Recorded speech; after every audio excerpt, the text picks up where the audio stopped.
Good morning. My name is Thomas Ryan here from Glanbia, Ireland. Thank you for taking the time to join us for this important webinar, which in the context of a very busy sustainability and climate agenda these days is both timely and relevant, as we seek over the next half an hour to answer the following question, which is what key actions can we take on our farms to improve our carbon footprint? This webinar, as I said, is both timely and relevant, taking place against a backdrop of so many international leaders gathering in Glasgow this week for what's called COP26, or the Conference of the Parties, to chart out what actions countries across the world will take to address climate change. Here in Ireland, we now have our climate legislation in place, committing at a national level to a 51% reduction in greenhouse gas emissions by 2030, with sectoral targets and our national climate plan scheduled to be published today, and on Taoiseach Micheál Martin pledging a 10% reduction in methane emissions this week at COP26. Some of you have already emailed in some questions, and you're asking things like, what actions can you take on your farm to improve your carbon footprint? What does a stable herd actually mean? Or can a 10% reduction in methane be achieved while maintaining the herd? These are all questions that Laurence Shalloo and his colleague Jonathan Herron from Teagasc are going to help us navigate through over the next short while. And we welcome them and thank them for joining us for this webinar. Your questions do matter, so please continue to email your questions to hello@glanbiaconnect.com, or will you text them into 086 180 3947. So now, Laurence and Jonathan, we look forward to you guiding us through the key actions to reduce our carbon footprint. Thank you, and you're welcome. Thanks, Thomas. I'm joined here. My name is Laurence Shalloo. I'm joined here with Jonathan Herron, and our focus here for the next 10-15 minutes is really just to talk about how we can reduce the carbon footprint at farm level. So just looking at the next slide, when we look at the overview of what we want to discuss, I suppose there's a number of areas that we want to get through. So the first thing is around the carbon budgets, and we're not going to stay too long on that because they're going to be published later on today by the sounds of things. We've all seen the leaks and seen the material out in the media, and maybe just to talk about that for a second, and then we'll talk a little bit about our carbon footprint model and maybe some of the changes that has happened in that recently. And we're going to probably finish up with the most important part of it. How can you reduce emissions on your farm? And what are the plans for some of the monitor farms or the signpost farms in the Glanbia region to reduce their overall footprint? So just moving on to the carbon budget and to touch on that for briefly. I thought about this for a while, should we have a slide here with a whole heap of figures and this, that and the other? And I said, probably safer not. It's not published yet, and will probably be much clearer later on in the day. But if we look at what's out there and being talked about in the media, we talk about a reduction in emissions from agriculture of between 5 and 7 million tonnes. So, is that possible is the question, and what does that mean? And I suppose from our point of view, there's a lot of work going on trying to figure out, how we can achieve those reductions. And long and short on it, it's not straightforward. It's not simple. It's going to be a huge challenge, but it's potentially possible that it can be reduced by those levels. And just to put a couple of ballpark figures on it, based on the, work done to date from a research point of view, we have technologies that can reduce emissions by approximately 2 million tonnes. So they're technologies that can be taken up by farmers today. They're available, they can be taken up. So that's the first thing. So that's a big positive. That's 2 million tonnes. The second thing then is technologies that maybe weren't in that original MAC, but we think have huge potential. For example, age at slaughter for beef animals, along with new research that's coming to fruition, that's near completion. We think that there's potentially another 1.5 million tonnes there in terms of that second component. And then the final component, which is, to hit the 5 to 7 million tonnes, we're talking about somewhere between 1.5 to 3.5 million tonnes. And that's a longer term picture. That's, really about emission factors. So, we have some very interesting work going on here in Moorpark now showing that the methane emissions of animals at pasture are less than what we had originally thought. and calculating the inventory. So that's really interesting, really exciting. The other piece of work that's going on, and it's quite extensive now across the organisation and in other areas, is in terms of additives for grazing situations. So internationally, there are additives out there that can reduce emissions, and they've been proven to reduce emissions, but most of that work is done in indoor TMR systems. So we need, I suppose, solutions that will work outdoors. And I suppose the final one, which is a longer term but has huge potential as well, is breeding animals for lower methane. So I suppose long and the short of it, you know, these carbon targets and budgets are going to be really, really challenging. We have some technologies that can be taken on today, and the message will be that we have to take those technologies on quickly. We have more technologies coming, and in the longer term picture, there is, you know, some exciting stuff happening in the background, but it's a little bit further away that'll help us achieve these numbers. So just on to the next slide, and I'll hand over to Jonathan. Yeah, so just to start off, the carbon footprint. So what carbon footprint is greenhouse gas emissions per kilo of output. How we calculate this, it is a methodology called life cycle assessment, and this is an internationally standardized methodology. And what it entails is calculating environmental burden up until the point until the product, service or process is finished or disposed of. In an agricultural context, what we adopt is a cradle to farm gate, so everything up to the point in which the product leaves your farm. So when the milk leaves when the milk leaves the farm in the lorry. It doesn't just take into account what happens on farm, so your animal, your fertilizer, your meal. It also accounts for what goes into your system. So the production of electricity, the production of fertilizer, as well as diesel and concentrate feed. Previously, Ireland, in terms of life cycle assessment, we would have leaned heavily or somewhat heavily on international methodologies. It is the best science available to us at that time, and it was functional. However, these are international studies, not necessarily representative of the grass-based systems that are in Ireland and the environment that we have in Ireland in terms of our climate. So with that in mind, Teagasc have conducted research into this area to try to make the methodologies and emission factors more representative of our systems and our climate. From there, there's a number of publications in this area that have updated, has been updated in our national inventory, as well as our life cycle assessment models. Similarly, there has been updates as more research has come on stream. The international standards have also been updated. Next slide. Just examples of what these updates are, and I suppose the most influential ones in terms of our carbon footprint. The first one would be fertilizer types. Previously, we knew that there was differences in emissions coming from different fertilizer types. We didn't have the evidence to provide that to put it into our national inventories and our life cycle assessment model. However, we have that available to us now, where we're able to break down emissions from can-based fertilizers, urea, and protected urea. Similarly, with dung and urine, we knew that urine was more susceptible to nitrogen losses and greenhouse gas emissions than dung. However, we need the research to back this up. That research has been conducted and has been accepted into our national inventory. Other area that has been updated is fertilizer production. So beforehand, we were using, I suppose, data from fertilizer production in the 90s and early 2000s. Those factories have improved their efficiency up to this point now, largely around nitrous oxide emissions. And as a result, the emissions that are within the fertilizer in the bag when you bring it onto your farm have reduced, and that's going to reduce your footprint also. Next slide. So putting this all together, what does it mean in terms of the carbon footprint? So naturally, previously, the carbon footprint for Ireland, the carbon footprint for an average dairy farm in Ireland was 1.1 kilos of CO2 per kilo of milk.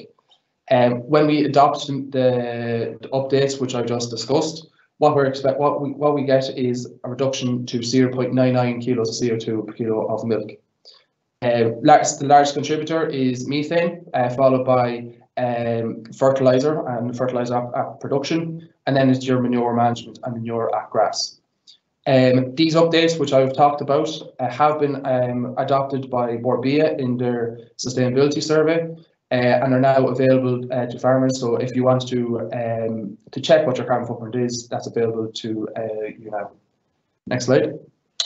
So I suppose then as we go on and we look forward, what are the mitigation strategies that can be implemented at farm level? And I suppose Jonathan has just gone through the footprint model and, the impact of, reducing something or increasing something, that impact has on the carbon footprint. So that's very important for Thomas and for Glanbia when they're going to the marketplace to say that the Irish milk has a certain footprint. And one that really, I suppose, to give an example, one that's really good to reduce the carbon footprint is genetics, for example, the EBI. It's creating a situation where we're reducing the carbon footprint per litre of milk that we're producing through having lower replacement rates, higher milk solids, and so on. So that's the first one. But from a carbon budget's point of view, the focus is on overall emissions rather than emissions intensity. So just take, for example, genetics. Genetics doesn't really have a huge impact on reducing absolute emissions because the increase in milk yield that we get with reducing better genetics counteracts the increase in efficiency. So things that could reduce absolute emissions are, for example, age at slaughter. So if we have animals that are being slaughtered a little bit younger, that's really having a strong impact on the absolute overall emissions. Or, for example, reducing chemical nitrogen or so on. So some have a big impact on the absolute emissions, some have a big influence on the footprint. I suppose from your point of view as a farmer, the ones to focus on are the ones that have a big win on both the footprint and the absolute emissions. And for now, those are essentially based on nitrogen. In the future, it might be feed additives or something, but for now, they are nitrogen-based measures that are having a significant impact on both overall emissions and the footprint. So if we look at the next slide, and we just talk through then some of these measures, and we won't go through them in huge detail, but just to give you a picture of what the numbers might look like. So this is the relationship between the EBI and the carbon footprint of milk. And essentially, this is based on work done on the Dairy Gold farm here in Moore Park over a 4 to 5 year period. And basically what it shows here is if we look at the overall emissions per hectare, basically what we're seeing here is that the emissions per hectare between the elite group and the national average group are actually quite similar, virtually no change.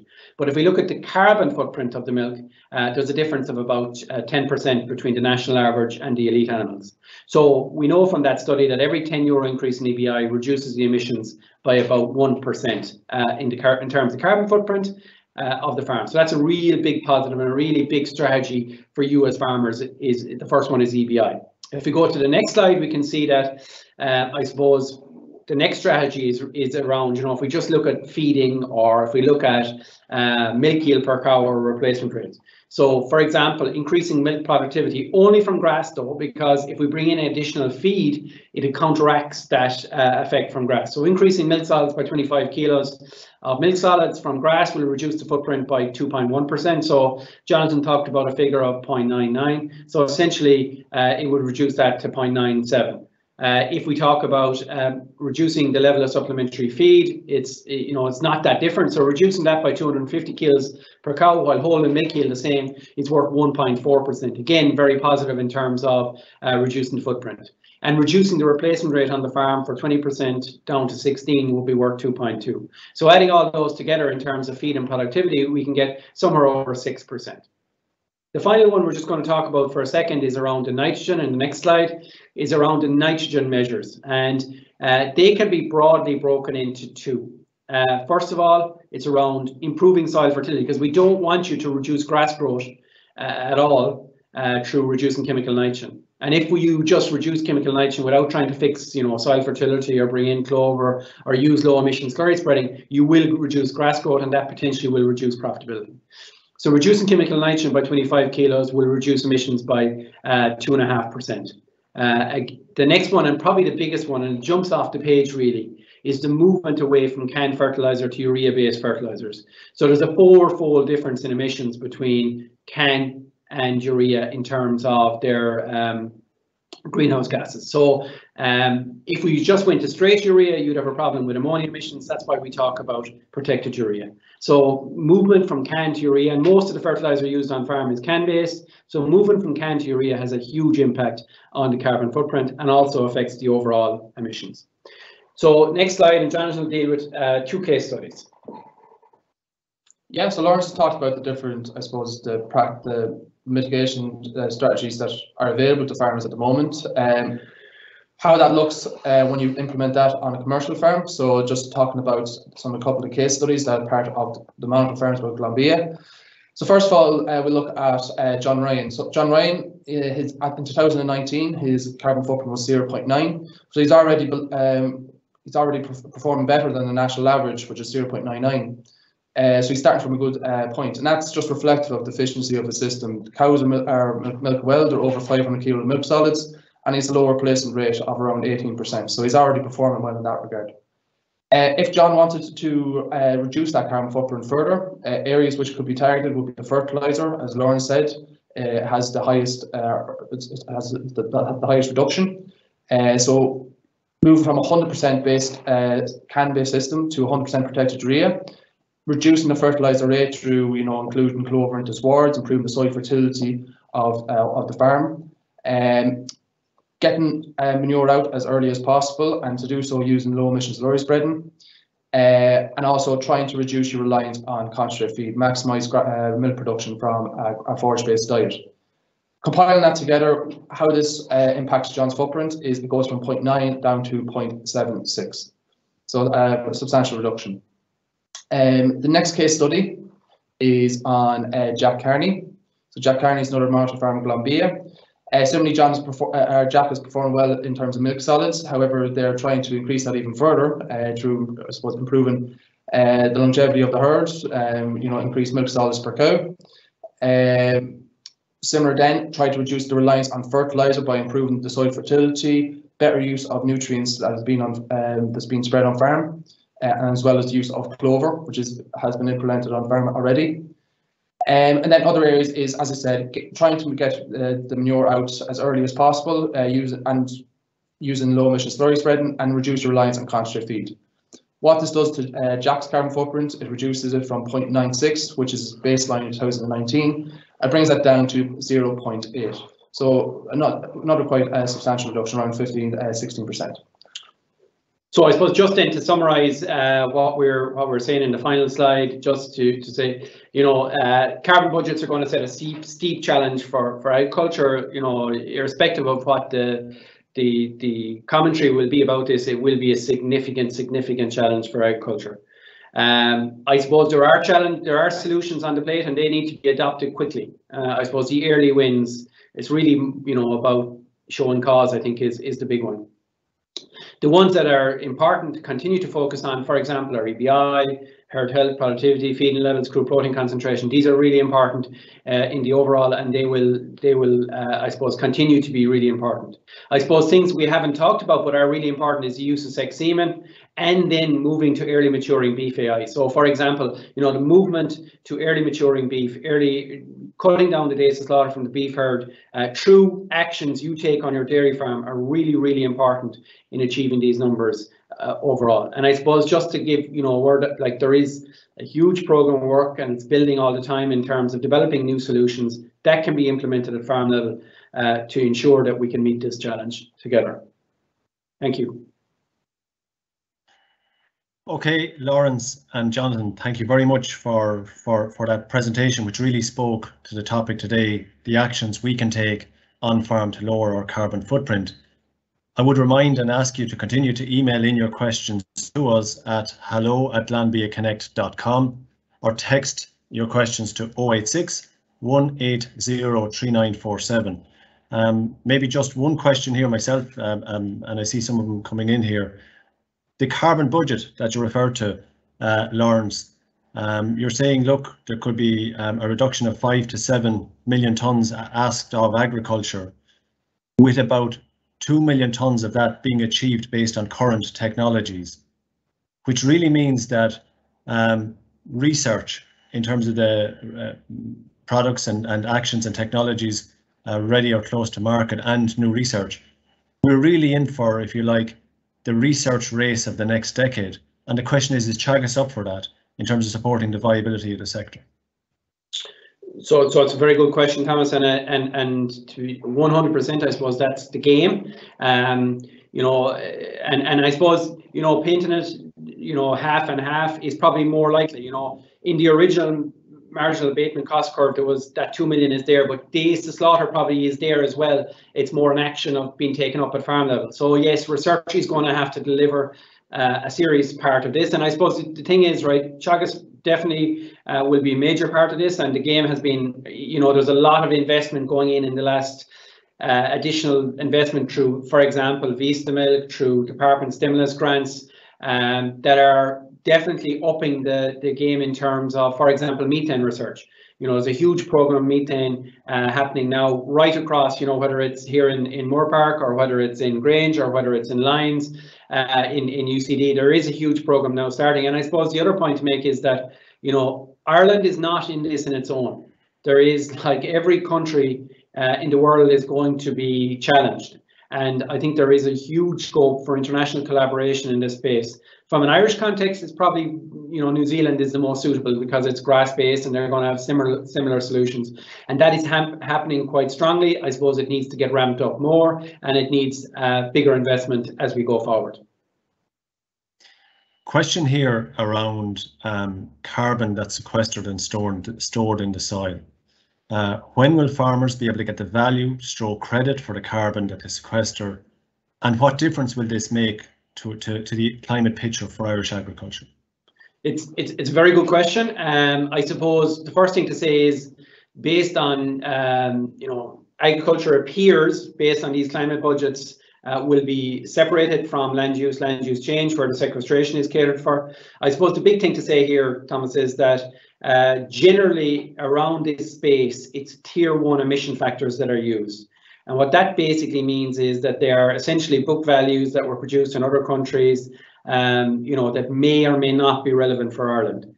So there's a huge program of work started in the last year around called the Carbon Observatory, which essentially is around measuring what's happening from a sequestration point of view on typical farms, signpost farms, commercial farms, dairy farms, beef farms, and also on peat soils, because I suppose when we look at the numbers, there's a huge loss of carbon assumed within our peat soils that are that's in the inventory at the moment. And again, that's based on tier 1 emission factors. Is it possible that those numbers will change when we get tier 2 or even tier 3 emission factors where we have models? It's highly possible. So that's something we need to wait for until we have those numbers. Okay, let me push another little bit on that. Our supplier here rightly calling out his hedgerows. When is he going to get the value? How far away are we from the research giving him? And I know, as partners ourselves in the Signpost programme with the likes of John Ryan and Jack Kearney that you profile there, I know all the good work that's beginning and taking place on their farms around LIDAR. How far are we away from getting the value of that carbon that's stored on their farms being actually getting that value? Is it a year, 2 years, 3 years? How can you help us on that one? Yeah, so good question again. I suppose there's a process here. One is to measure it. Two is to see how it's changing over time. So the big thing here is change over time. The absolute numbers are probably to a certain degree irrelevant. It's what's happening on John's farm today, how much carbon is stored, and how much carbon will be stored in 3 years' time. So you can look at change over time. That's the big thing here. Once that's done, then those numbers can be implemented within these inventories. So the process is measurement, scientific publication, that's peer reviewed. So the big thing here is peer reviewed, so that it can be accepted within the inventory compilers. That's the EPA that do that.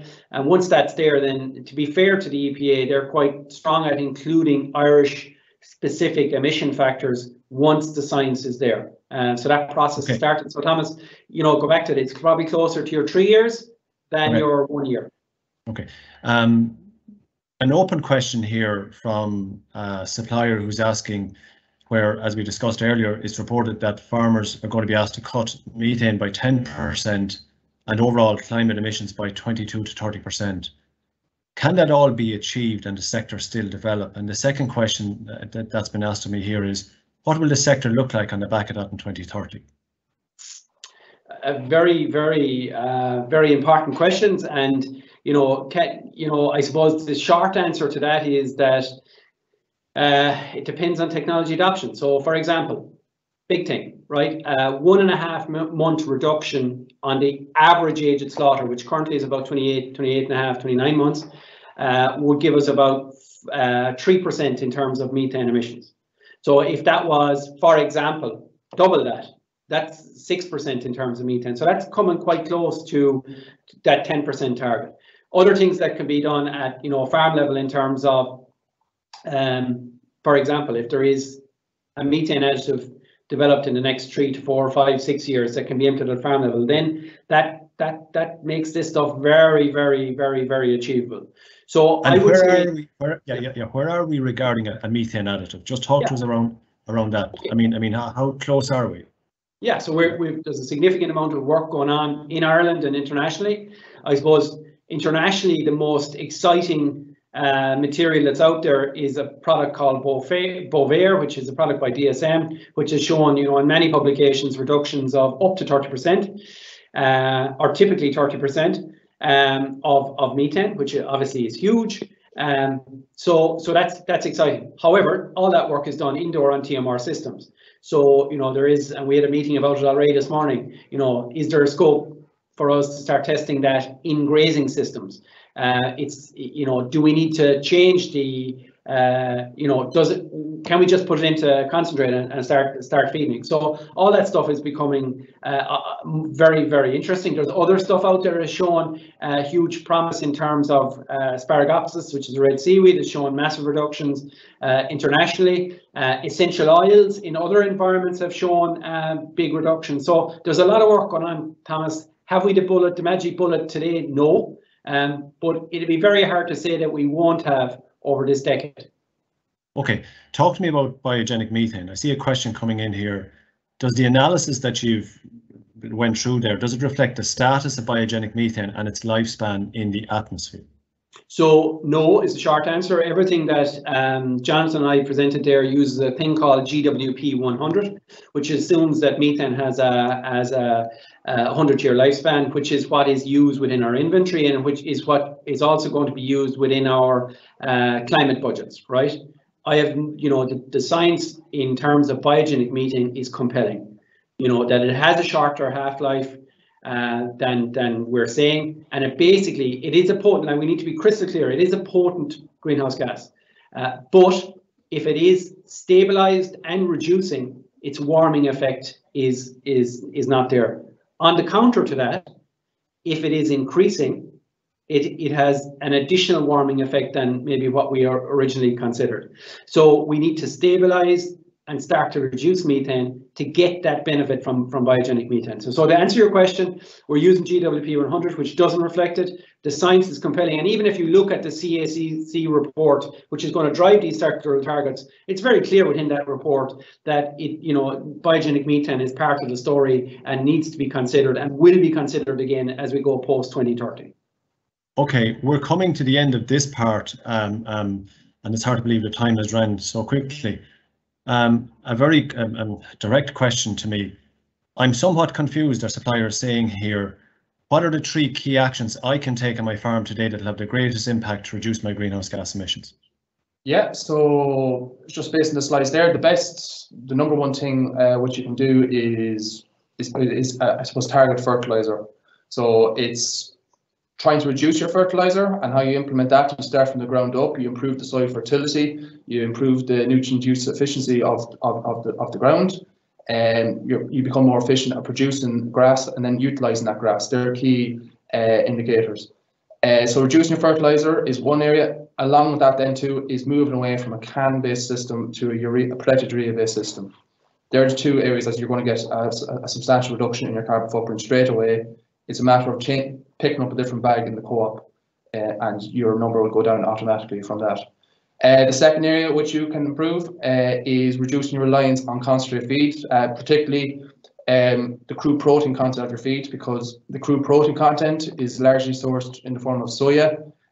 They have land use change values associated with it. So if it's been imported from the likes of Brazil, there's high carbon footprint values associated with that soya. So trying to reduce the crude protein of your nut and trying to reduce your reliance on concentrate feeds. trying to maximise milk production on a forage-based diet. And then the third one will be genetics. So selecting for animals to increase your fat content, your protein content, and also trying to improve your fertility, largely or mainly around reducing your replacement rate. How that impacts your footprint is that you've less replacements on your farm. If there's replacements on your farm, they're generating emissions, but they're not contributing in terms of milk production. So they're the three areas which they target. And Thomas, if they want something to do in the next 2 weeks, soil tests. Yeah, soil test. Starting point. Ground up. Very good. Laurence, I do need to come back to you because someone else has asked again around, can the sector develop and achieve, and can the sector develop and grow while achieving the asks, the climate and environmental asks in front of it right now around methane and proposed emission cuts? So again, yeah, sorry, and maybe I didn't answer that one right, but for me, it'll all depend on taking up with the technologies that we have today. That, if we are in a constant fight around emissions versus numbers, then we're going to go nowhere. So take up the technologies that we have today, take up the technologies that are going to be there in the next couple of years, and after that, I don't think we'll have a dispute over numbers if we are showing that the overall emissions are reducing and that we're hitting our targets. The dispute over numbers only starts to happen when we're not hitting our targets and we're not achieving the reductions that are being asked. Okay, look, on this, such an important week with COP26 happening in Glasgow, I think it's really timely that we were having this talk regarding the key actions we can take on our farm. We're going to switch now for the last few minutes, and we're going to change tact a little and catch up with one of our suppliers from our Teagasc Glanbia Ireland Future Farm Programme. It's Matthew Mullins from Kells in County Meath. And we're going to hear about what's happening on his farm right now, and in particular his focus on soil sampling to address soil health and support crop growth and animal performance. So let's hear from Matthew.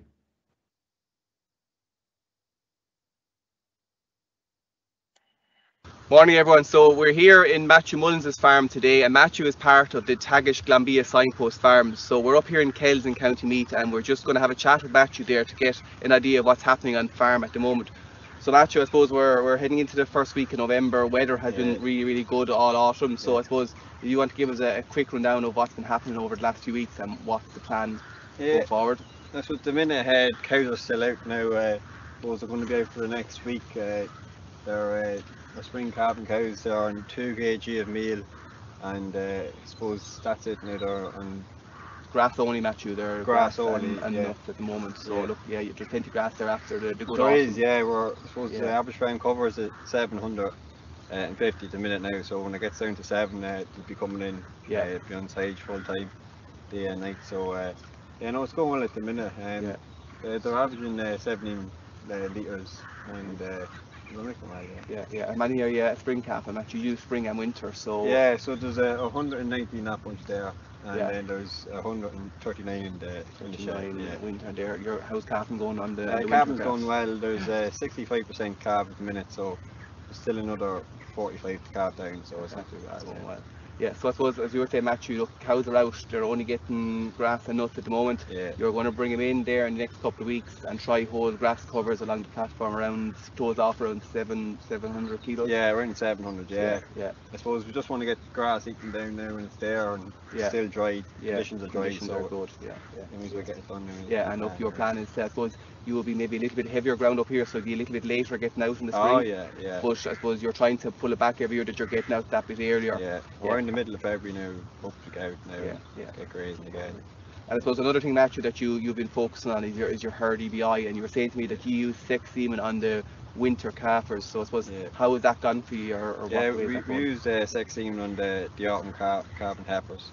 So there's 39 of them, and I think we'd 5 or 6 that didn't keep to that, so they got full after that, but it was very good conception rate for them. So we've, I think, nearly 15 heifers from those heifers now. So you use high EBI bulls then on them. Just a great way to get the EBI progress out there quicker. And I suppose the spring calvers then finally, Matthew, when do you plan on drying off the spring calving cows? I suppose they're It's starting now in the middle of November. Yeah. Start drying them off. So I suppose, Matthew, we're in November, and the thing that's probably on your mind at the moment is soil analysis. It's something that you put a focus on. Yeah. Oh yeah. I suppose every 2 years we soil sample. We do the whole farm, and we see where we're deficient in P's and K's and lime, and we try to correct that. Yeah. Okay, and what way would the farm be in general for your P's and your K's and your pH, Matthew? So the pH isn't too bad overall now. It's I suppose the grazing block isn't too bad. It's the farmyard is in the centre of the land, so it's very handy to get the slurry around here with a umbilical cord. And I suppose the low slurry emissions, it's just handy to do that. And pH, we were looking at the maps there, Matthew. PH would have been low, but that's something you're probably doing every year, is it? Are you? Yeah, I suppose we spread lime on 80% of the farm last year, and we another 20% this year. Mostly maintenance this year, and then next year we'll go again. Wherever we're low, when we get the results back, we'll know exactly what to go with next. Are you seeing, Matthew, an improvement in the soil fitting, or how is it going? Like trying to build it? Definitely, yeah. You can see it now, especially in the way blocks. We spread lime last year now. When you spread fertilizer, it's better taking it. And, Okay, I think the last clip there from Matthew's video is a reminder to us to put Thursday the 18th of November into our diaries for the next Living Proof webinar at 11 a.m. So that's Thursday the 18th of November at 11 a.m. where we'll be joined by Sean Coughlin from ICBF and our own Yara Summers here in Glanbia, Ireland, to discuss the topic of breeding for economic and environmental performance. And I think on more than at least 3, if not 4 occasions, we heard from Laurence and Jonathan here talking to us around the important role of EBI. So that and animal health we'll flesh out with Sean and with yours. I think, look, it is important to say we didn't get around to all the questions that came in. We had some around the need to recognise sustainability in terms of a price paid. I think also there's questions around autumn herds and also other areas that we just weren't able to cover off in unfortunately within the time here. I think, look, what I'll say to you, the webinar is available or will be available on our Glanbia Connect YouTube channel for anyone who wants to look back at the presentation. We will do our best to respond back to the questions that were raised that we weren't able to answer. I just want to finish by thanking you for watching, and our production team and supporting colleagues of James Brennan, Brian Short, Sharon Murphy, Eamon Ryan, John Warren and Jess Kelly. And look, I want to thank you and safe farming until we talk again on the 18th of November at 11 o'clock. Thank you.